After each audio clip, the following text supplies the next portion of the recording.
کے باپ کا؟ کس کے ہاتھ میں دین جا رہا ہے؟ کس کو دین کا ذمہ دار سمجھا جا رہا ہے؟ وہ چوتھے امام ان تمام تر چیزوں کو لائن اپ کرنے کے بعد جب یزید کے دربار میں، یعنی آپ واقعا نگاہ تصور سے ذرا سوچیں کہ ایک شخص خطبہ دے رہا ہو، اور خطبہ بھی ایسے ماحول کے اندر دے رہا ہو کہ جہاں سارے کے سارے دشمن بیٹھے. ہمارا تو کام ہے تقریریں کرنا. ایک ہوتا ہے اپنوں کے درمیان تقریر کرنا، ایک ہوتا ہے کسی دشمن کے، غیر کے سامنے، دشمن بھی نہ ہو، غیر کے سامنے تقریر کرنا، یعنی وہ نیوٹرل ہو، گراف زیرو کے اوپر ہو، نہ پازیٹو نہ نیگیٹو، نہ فور نہ اگینسٹ، نہ حامی نہ مخالف، درمیان میں ہو.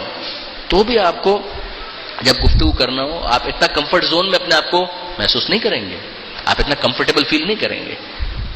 اپنے ہیں، سمجھنے والے ہیں، کسی بنیاد کو لے کر آئے، اب ان کے سامنے کسی بات کو بیان کیا جا رہا ہے، بات الگ ہو جاتی ہے. کیس یہ ہو کہ جو افراد ہیں وہ مخالف ہے، نہ فقط یہ کہ غیر ہے، مخالف ہے. اور پھر کیس یہ ہو کہ جو سامنے افراد موجود ہیں نہ فقط مخالف ہوں بلکہ دشمنی کے اظہار کے لیے آمادہ ہوں. اور پھر اگلا مرحلہ یہ ہے کہ نہ فقط اظہار کے لیے آمادہ ہوں بلکہ انہوں نے اس کا اظہار کر دیا ہو.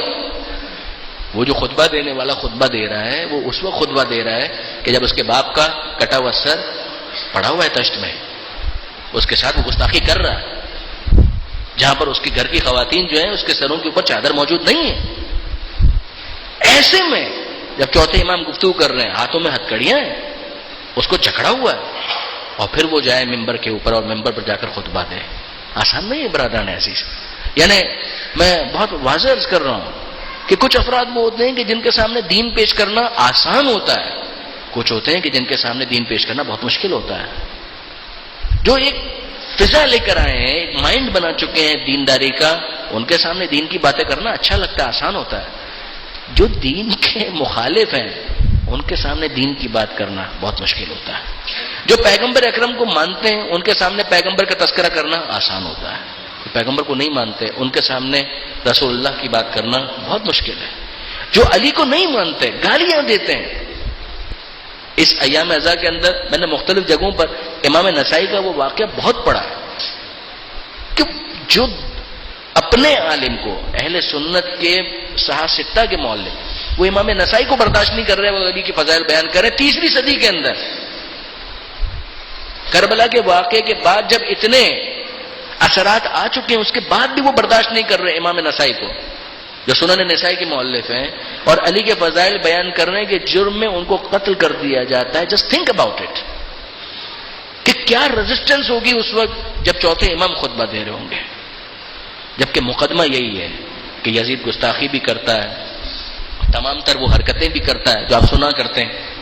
اور اس کے بعد ایک درباری خطیب، ابھی جناب زینب کا خطبہ ہو چکا ہے، اور درباری خطیب جو ہے وہ جاتا ہے ممبر کے اوپر، اور ممبر پر جانے کے بعد پھر وہ سب کچھ بیان کرتا ہے کہ جو وہ لوگ سننے کے عادی تھے. علی کے خلاف دشمنی کا اظہار، گالیاں دینا، بنو امیہ کی مد و ثنا کرنا، ستائش کرنا، یہ سب کچھ اس نے بیان کیا. اب چوتھے امام اس کو روکتے ہیں اور کہتے ہیں کہ اشتریت مرضات المخلوق بسخط الخالق. افسوس تیرے حال پر کہ تو نے مخلوق کو راضی کرنے کے لیے خالق کو ناراض کر لیا. میں نہیں بہت ادھر ادھر لے جانا چاہتا بات کو، میں خطبے پر آنا چاہتا ہوں چوتھے امام کے، مگر میں آپ سے واضح عرض کر رہا ہوں برادران عزیز، یہ بہت آسان کام ہے کہ مثال کے طور پر میں بھی ایک چیز معاشرے کے اندر دیکھوں غلط ہو رہی ہے اور ممبر سے اس چیز کی حمایت کرنا شروع کر دوں جو پیسے والوں کو پسند ہے. یہ تو بہت آسان سا معاملہ ہے. یقین جانیے کہ اگر مثال کے طور پر حجاب کی بات نہ کی جائے اس معاشرے کے اندر کہ جو حجاب کا مخالف ہے، تو سیدھی سی بات ہے کہ ڈیمانڈ بھی بڑھ جائے گی، مجلسیں بھی بڑھ جائے گی، نذرانہ بھی بڑھ جائے گا، سب کچھ بڑھ جائے گا. اگر آپ اسی کانٹیکس کے اندر دیکھیں، وہ چوتھے امام کوئی معیار دے رہے ہیں. میں اس کو بدترین منافقت سمجھتا ہوں. میں بہت واضح عرض کر رہا ہوں، میں اس کو بدترین منافقت سمجھتا ہوں کہ ہم چوتھے امام کے نام پر آنسو بہائیں، جناب زینب کی چادر کا ماتم کریں، اور اس کے بعد پھر ہمیں معلوم ہے کہ ہمارے ادارے، میں نہیں بات کر رہا ہوں ان اداروں کی کہ جو مومنین نہیں چلا رہے، میں نہیں بات کرتا. میں کیا بات کروں, وہ تو ہے ہی نہیں مومنین, میں ان سے کیا بات کروں. مگر میں بہت واضح عرض کر رہا ہوں کہ میرے نزدیک یہ بدترین منافقت ہے کہ مجھے پتا ہو کہ مثال کے طور پہ مومنین کے زیر انتظام چلنے والے اسکولز ہیں, اور وہاں پر جو خواتین ٹیچرز آتی ہیں, نہ فقط یہ کہ ان کو حجاب کے اوپر پابند نہیں کیا جاتا بلکہ ان کو انکریج کیا جاتا ہے کہ تم اپنا سر کھلا رکھو. معافی چاہتا ہوں, یہ بدترین منافقت ہے. اس لیے میں اس کے نام لے کر بھی میں نے کہا المرتضیٰ اسکول غلط کر رہا ہے, غلام عباس اسکول غلط کر رہا ہے, حبیب اسکول غلط کر رہا ہے, آغا خان میں جا رہے ہیں غلط کر رہے ہیں. They made a very wrong decision. وہ اگر کسی غلط امام کی ترویج کر رہے ہیں غلط کر رہے ہیں. یہ بلنڈر ہے کہ جو ہوا ہے. اگر آپ اپنے اسکول کے اندر کو فیشن شو کروا رہے ہیں, ایک طرف آپ کہیں المرتضیٰ, اس کے بعد آپ جو آپ کی لیڈی ٹیچرز ہیں آپ ان کو حجاب پر پابند نہیں کرتے اور بچیوں کو کہتے ہیں کہ حجاب کریں. بدترین منافقت ہے. اس سے زیادہ ہپوکریسی کچھ نہیں ہو سکتی ہے. آپ کہیں کہ مثال کے طور پر یہ امام حسن عسکری اسکول ہے, یہ المرتضیٰ اسکول ہے, یہ غلامان عباس اسکول ہے. حرکتیں کیا ہیں آپ کی؟ کہاں سے آپ عباس کے غلام ہیں؟ کہاں سے آپ مرتضیٰ کے ماننے والے ہیں؟ کہاں سے آپ 11ویں امام کے ماننے والے ہیں؟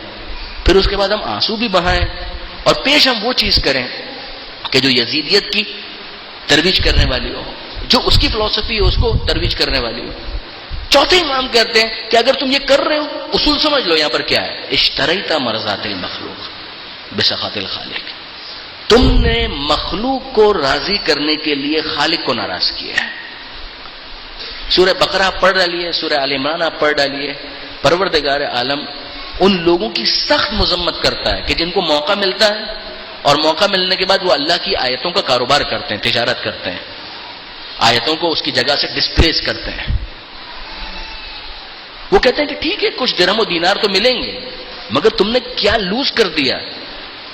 امام یہاں پر کہتے ہیں کہ اشتریت مرضات المخلوق, افسوس تیرے حال پر کہ تم نے مخلوق کو راضی کرنے کے لیے خالق کو ناراض کر دیا. پھر اس کے بعد چوتھے امام یہ کہتے ہیں یزید اب میں جانا چاہتا ہوں اس لکڑی کے ڈھیر پر. اب یہ ممبر کہاں رہا؟ تعبیرات ہیں واقعاً کلام الامام امام الکلام, کہ جو امام کا کلام ہوتا ہے وہ کلام کا امام ہوتا ہے. کہ یہ کہاں رہا, یہ ممبر کہاں رہا, یہ لکڑی کا ڈھیر ہے. میں اس لکڑی کے ڈھیر پر جا کر کچھ ایسا کہنا چاہتا ہوں کہ جو خدا کی رضا کا باعث ہو. یعنی اب تک جو کہا یہ سارے کا سارا خدا کو ناراض کرنے کا باعث تھا. میں کچھ ایسا کہنا چاہتا ہوں کہ جو خدا کو راضی کرنے کا باعث بنے. یزید مانے گا؟ منع کرتا ہے. جو لوگ وہاں پر موجود ہیں وہ اصرار کرتے ہیں کہ ہم بنی ہاشم کا لب و لہجہ سننا چاہتے ہیں. یزید کہتا ہے کہ اگر یہ گیا ممبر پر تو ذلیل کیے بغیر واپس نہیں آئے گا, ہمیں ذلیل کر دے گا, بنو امیہ کو رسوا کر دے گا. لوگ کہتے ہیں کہ یہ شخص جس کے ہاتھوں میں ہتھکڑیاں ہیں یہ کیا کرے گا, ہم اس کا لب و لہجہ سننا چاہتے ہیں. اور اب اس کے بعد چوتھے امام ممبر پر جاتے ہیں اور ممبر پر جا کر وہ خطبہ ارشاد فرماتے ہیں. میں صرف ترجمہ آپ کے سامنے پڑھوں گا. یہ طریقہ ہمارا بن چکا ہے کہ ہر سال کسی نہ کسی مجلس میں چوتھے امام کا یہ خطبہ اور جناب زینب کا خطبہ ہم ضرور پڑھتے ہیں. امام نے وہاں پر وہ ساری باتیں کی کہ جو لوگ سننے کے عادی نہیں تھے. اور کمال یہ ہے کہ چوتھے امام جب خطبے کا اختتام کرتے ہیں تو لوگ دھاڑے مار مار کر رو رہے تھے, گریا کر رہے تھے. وہ لوگ جو علی کا نام سننے کے روادار نہیں تھے وہ علی کے فضائل سن رہے تھے. جو حسین کو باغی اور خارجی بول رہے تھے وہ حسین کا تذکرہ سن کر زار و قطار رو رہے تھے. یہ وہ انقلاب ہے جو چوتھے امام نے شام کے اندر برپا کیا ہے. اور یہ عبادت سے جدا نہیں ہے. جب وہ زین العابدین ہیں تو وہ عبادت کی زینت اس طرح سے بھی ہے. یہ جو عبادت انہوں نے انجام دی ہے بھرپور عبادت ہے. چوتھے امام فرماتے ہیں اے لوگوں, خدا نے ہمیں 6 خصلتیں عطا کی ہیں اور ہمیں 7 خصوصیات کے ذریعے دوسروں پر فضیلت بخشی ہے. ہمیں علم, بردباری, سخاوت, فصاحت, شجاعت اور مومنین کے دلوں میں محبت عطا کی ہے. یہ جو جملہ ہے مومنین کے دلوں میں محبت عطا کی ہے, چوتھے امام نے گویا ان کا شانہ پکڑ کے ان کو جھنجھوڑا ہے. ہمیں اسیر کر کے اتنا سن لو کہ تم مومن نہیں ہو. جو جس سے محبت کرتا ہے اس کو اسیر نہیں کرتا ہے. ہمیں اسیر کرنے کے بعد طے ہے کہ تمہارے دلوں میں ہماری محبت نہیں، بھول جاؤ کہ تم مومن ہو. تم سب کچھ ہو سکتے ہو، ایمان سے تمہارا کوئی تعلق نہیں ہو سکتا. پھر فرماتے ہیں اور دوسروں پر اس طرح فضیلت دی کہ رسول ہم میں سے ہیں، صدیق امیر المومنین علی یہ ہم میں سے ہیں، جعفر طیار شیر خدا و شیر رسول حمزہ اور رسول کے دونوں فرزند حسن و حسین یہ ہم میں سے ہیں.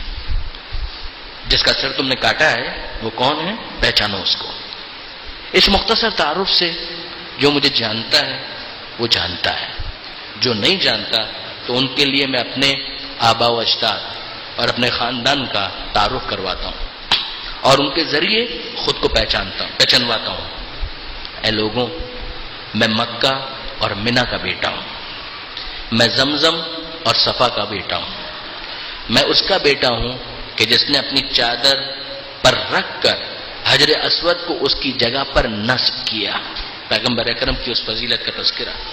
میں بہترین طواف اور سعی کرنے والے کا بیٹا ہوں، میں بہترین حج کرنے اور تلبیہ کہنے والے کا چشم و چراغ ہوں، میں براق پر سوار ہونے والے اور معراج پر جانے والے کا فرزند ہوں، میں اسی پیغمبر کا نور نظر ہوں جس نے ایک رات میں مسجد الحرام سے مسجد اقصیٰ تک کی سیر کی.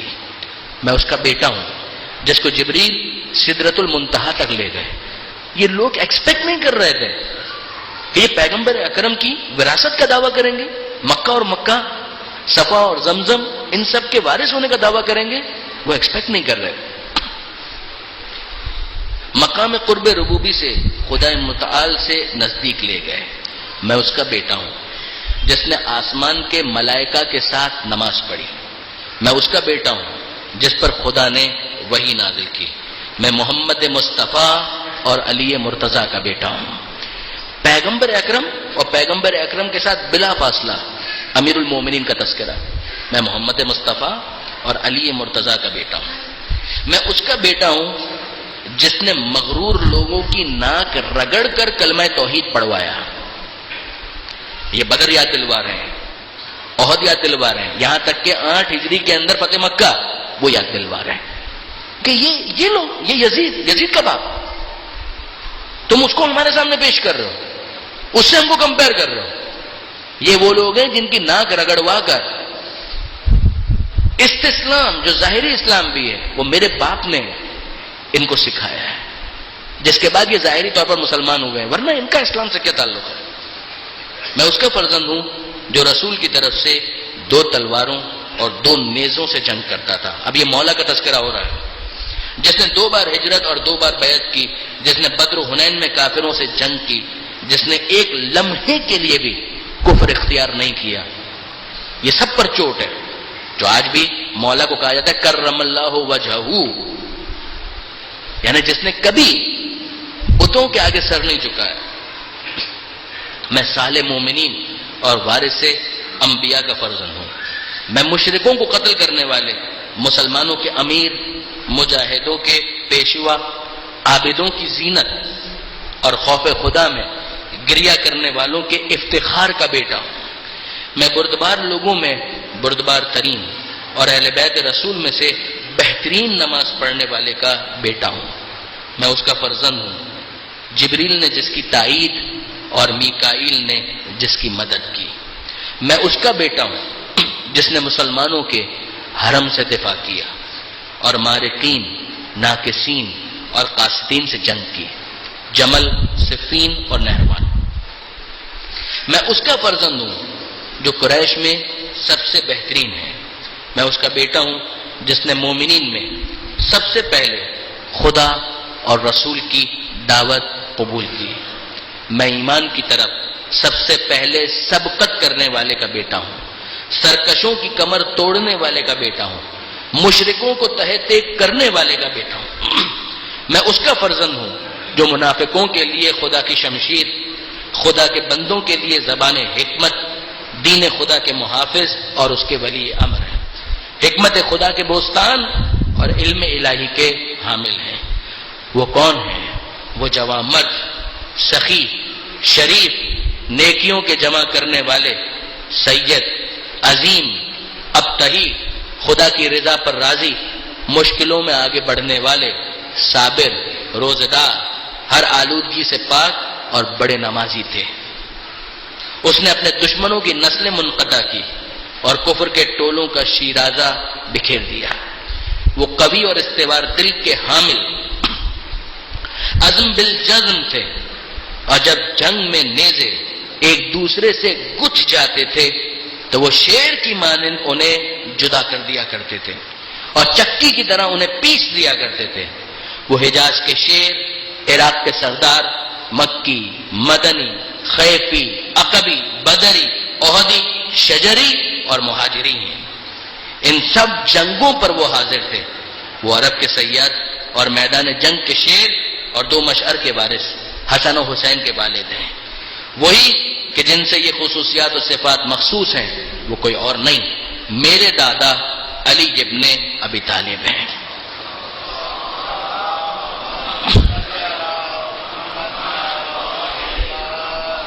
اب آپ اگر غور کریں، ابھی تک چوتھے امام نے جو تعارف کروایا، مکہ و مدینہ، صفا، زمزم، ان کا وارث ہوں، پیغمبر اکرم کا تذکرہ کیا، میں ان کا وارث ہوں، اور پھر یہاں پر امیر المومنین کا تعارف کروایا اور اس کے ذریعے سے اپنا تعارف کروایا، میں علی مرتضیٰ کا وارث ہوں۔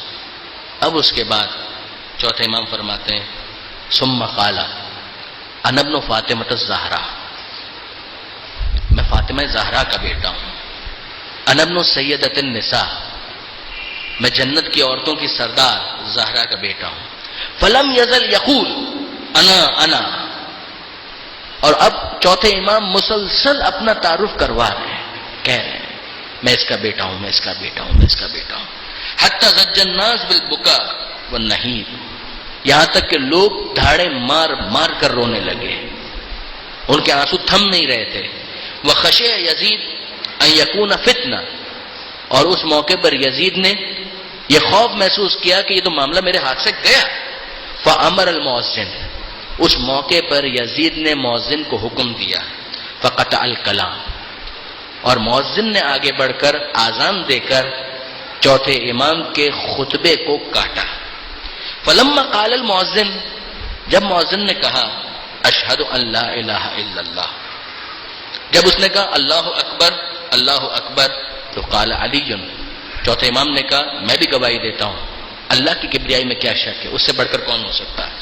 فلما قال المؤذن، جب مؤذن نے کہا اشہد ان لا الہ الا اللہ، میں گواہی دیتا ہوں کہ اللہ کے سوا کوئی معبود نہیں، یقین جانیے کہ یہ وہ موقع تھا کہ جب چوتھے امام کی تبلیغ اپنے شباب پر تھی، وہ سمجھ رہا تھا کہ خطبہ کاٹ رہا ہے، وہ نہیں جانتا تھا کہ اس نے چوتھے امام کی تبلیغ کے کامیاب ہونے کا اعلان کر دیا ہے۔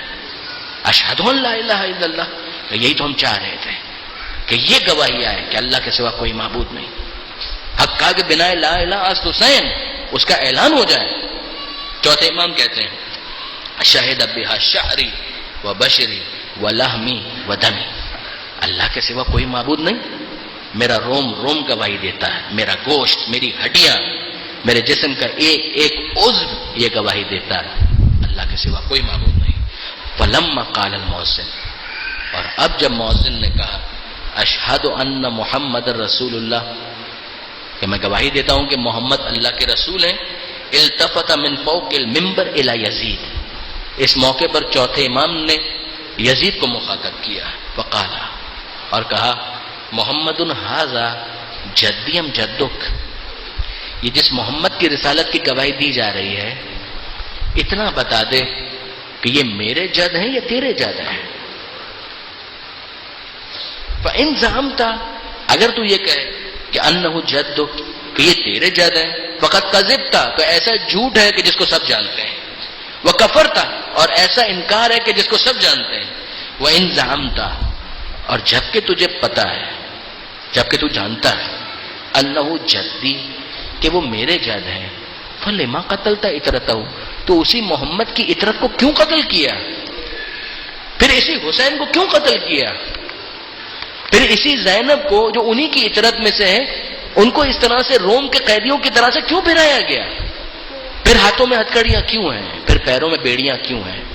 بس عزیزان محترم، اب اس کے بعد یہیں سے ہم مصائب کے آخری حصے میں داخل ہو جائیں۔ یہ تو مصائب ہی کا تو تذکرہ ہے، مگر ذرا اس بات پر توجہ کریں کہ واقعاً چوتھے امام نے جو یہ خطبہ دیا ہے، خطبہ دینے والا مولانا صادق حسن صاحب یہ فرمایا کرتے ہیں اور بالکل ٹھیک کہتے ہیں کہ خطیب ہونے کی حیثیت سے ہم اس بات کو سمجھ سکتے ہیں کہ جب کوئی شخص خطبہ دیتا ہے تو خطبہ وہ فقط زبان سے نہیں دیتا، زبان سے وہ بولتا ہے، مگر اس کو بہت سی دوسری چیزوں کی ضرورت ہوتی ہے۔ کبھی وہ دائیں دیکھتا ہے، کبھی وہ بائیں دیکھتا ہے، کبھی وہ گردن اوپر کرتا ہے، کبھی وہ گردن نیچے کرتا ہے، کبھی وہ ہاتھوں کو بلند کرتا ہے، کبھی دائیں طرف اشارہ کرتا ہے، کبھی بائیں طرف اشارہ کرتا ہے، کبھی وہ پیروں کو حرکت دیتا ہے۔ مگر ہمارا سلام ہو چوتھے امام کے اوپر کہ جو خطبہ دے رہے تھے تو اپنی زبان کو تو حرکت دے سکتے تھے، نہ اپنے پیروں کو جنبش دے سکتے ہیں، نہ ہاتھوں کو ہلا سکتے ہیں، نہ دائیں دیکھ سکتے ہیں، نہ بائیں دیکھ سکتے ہیں۔ اگر کہیں رک کرنا اپنا پورا وجود اس طرف کریں تب تو چہرہ پھرے گا، ورنہ نہیں پھر سکتا۔ جس کے ہاتھوں میں ہتھکڑی ہو وہ ہاتھوں کو ہتھکڑ کیسے دے سکتا ہے؟ جس کے پیروں میں بیڑی ہو وہ پیروں کو جنبش کیسے دے سکتا ہے؟ اور جس کے گلے میں توقے خاردار موجود وہ دائیں دیکھے تو کیسے دیکھے، وہ بائیں دیکھے تو کیسے دیکھے؟ اس کے لیے ممکن نہیں ہے۔ ہم اگر ایک جملہ تو کہنا پڑے گا کہ اے سید سجاد آپ پھر بھی خوش نصیب ہیں، آپ پھر بھی خوش قسمت ہیں کہ آپ جب خطبہ دے رہے تھے آپ کے خطبے کو بھی کاٹا گیا، اور آپ کے بابا حسین جب عاشور کے دن خطبہ دے رہے تھے تو ان کے خطبے کو بھی کاٹا گیا، مگر مولا آپ کے خطبے کو جب کاٹا گیا تو اذان کے ذریعے سے کاٹا گیا، اللہ اکبر کی صدا کے ذریعے سے کاٹا گیا۔ مگر جب آپ کے بابا خطبہ دے رہے تھے یہ خطبہ اس وقت دے رہے تھے جب علی اصغر ہاتھوں میں موجود تھا۔ اس موقع پر جب عمر سعد نے کہا ہے کہ یا حرملہ اقطع کلام الحسین، اے حرملہ حسین کے کلام کو کاٹ دے، تو آذان نہیں کہی گئی، اس موقع پر اللہ اکبر کی صدا نہیں گونجی تھی، اس موقع پر تو 3 ڈھال کا تیر ہے کہ جو کمان سے رہا ہوا ہے فَتَقَلَّبَ الصَّبِيُّ عَلَى يَدَيْ الْإِمَامِ، اور وہ بچہ باپ کے ہاتھ پر منقلب ہو گیا۔ اور اے سید سجاد یہ ہم آپ کو کیا بتا رہے ہیں، یہ تو آپ نے خود اپنے بابا حسین سے سنا تھا کہ جب حسین رخصت آخر کے لیے آئے اور چوتھے امام کو بیدار کیا اور اس کے بعد وصیتیں کی ہیں، تو ان میں سے ایک وصیت یہی تھی کہ اے بیٹا سید سجاد جب وطن واپس پلٹ کر جانا اور ہمارے چاہنے والوں سے ملاقات ہو تو کہنا کہ شیعتی مہما شرب تم ماں ازبن فذکرونی، کہ اے ہمارے چاہنے والوں تم بہت یاد آئے، تم بہت یاد آئے، بس یہ یاد رکھنا کہ جب بھی کبھی ٹھنڈا پانی پینا تو اپنے پیاسے امام کی پیاس کو یاد رکھنا، اور بیٹا سید سجاد ان سے یہ کہنا او سمیتم بے غریبن او شہیدن فندبونی، کہ اگر کبھی سنو کہ پردیس میں کوئی مسافر مارا گیا تو اس پردیسی مسافر کا ماتم بعد میں کرنا، اپنے پردیسی امام کا ماتم پہلے کرنا۔ لیتکم فی یوم عاشورا جمیعا تنظرونی، اور اے بیٹا سید سجاد ہمارے چاہنے والوں سے کہنا کہ کاش کہ تم عاشور کے دن کربلا میں ہوتے تو تم دیکھتے کہ کیف استسقی لطفل فابوہا یرحمونی، کہ کیسے میں اپنے 6 ماہ کے اصغر کے لیے پانی مانگ رہا تھا، پانی تو نہیں آیا، وہ 3 بھال کا تیر آیا جس کے بعد اصغر اس دنیا میں نہ رہا۔ وَسَيَعْلَمُ الَّذِينَ ظَلَمُوا أَيَّ مُنقَلَبٍ يَنقَلِبُونَ۔